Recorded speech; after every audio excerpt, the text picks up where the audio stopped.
Everywhere we look, we see the influence science has upon our daily lives. Many of the things that seem impossible now will become realities tomorrow. One of man's oldest dreams has been the desire for space travel, to travel to other worlds. Long before his weapon hit London, Wernher von Braun had aimed for the moon. Von Braun was raised in an elite family, but he got interested in spaceflight very early. It's hard to imagine that the man responsible for the Nazis' deadly V-2 weapon was also responsible for NASA's majestic Saturn V rocket. We have a liftoff. Liftoff on Apollo 11. Wernher von Braun is one of the most controversial scientists in history. He wasn't just any scientist at NASA, he was the scientist who got us to the moon. So how did the man who worked for Adolf Hitler become an American hero? In 1945, Germany surrendered. Von Braun had been planning for the post-war era and went south to American-occupied territory in the Alps, where he made the shrewd decision to surrender. The Americans were more than happy to snap up the brilliant mind behind Germany's advanced military arsenal.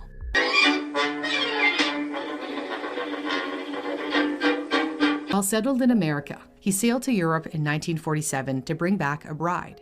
He married his first cousin, Maria, in southeastern Germany. He was 35, she was 18. They had 3 children. Now here's a model, my design for a 4-stage orbital rocket ship. Von Braun became one of the most prominent advocates of space exploration in the 50s and was even featured in a Disney TV show on space travel.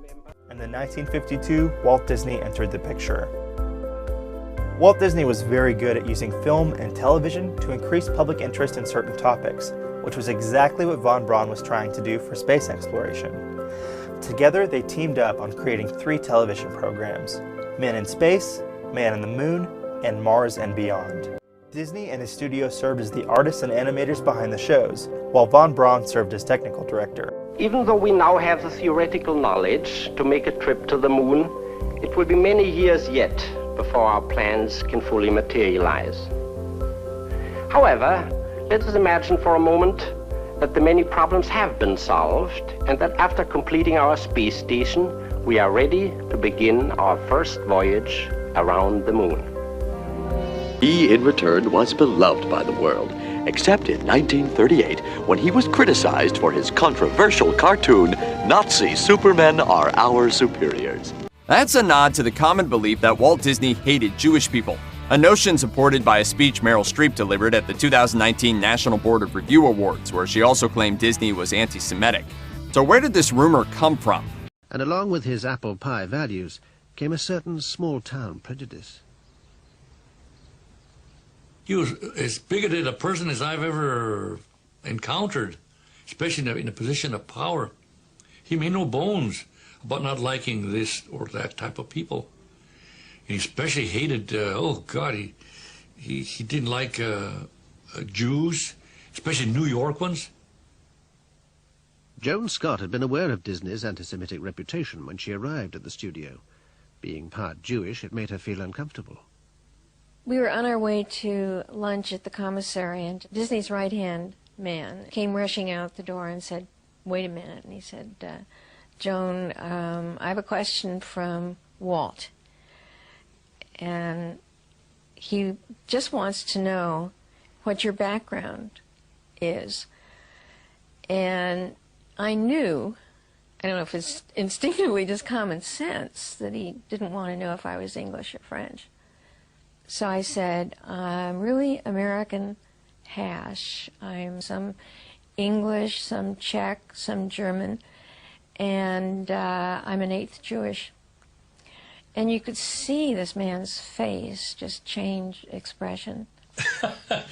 Somebody hired, of course, the front office or, whoever was hiring, I forget, hired this very dark, I mean, he was blue, black Hindu, very dark.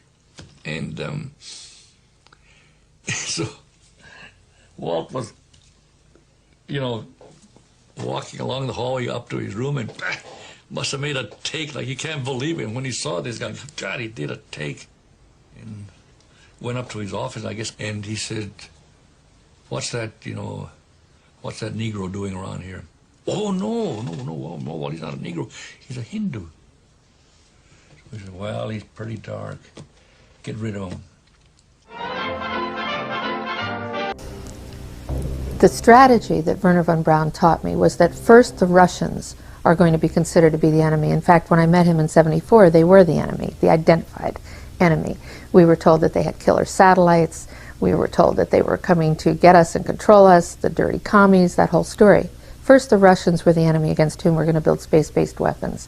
Then terrorists would be identified, and that was soon to follow. We heard a lot about terrorism. Then we were going to identify third world country crazies. We now call them nations of concern. But he said that would be the third enemy against whom we would be needing to build space-based weapons. And the next enemy was asteroids. Now at this point, he kind of chuckled the first time he said it. Asteroids, against asteroids we're going to build space-based weapons. So it was funny then. And the funniest one of all was against what he called aliens, extraterrestrials. That would be the final card. And over and over and over during the 4 years that I knew him and was giving his speeches for him, he would bring up that last card. And remember, Carol, the last card is the alien card. We're going to have to build space-based weapons against aliens, and all of it, he said, is a lie.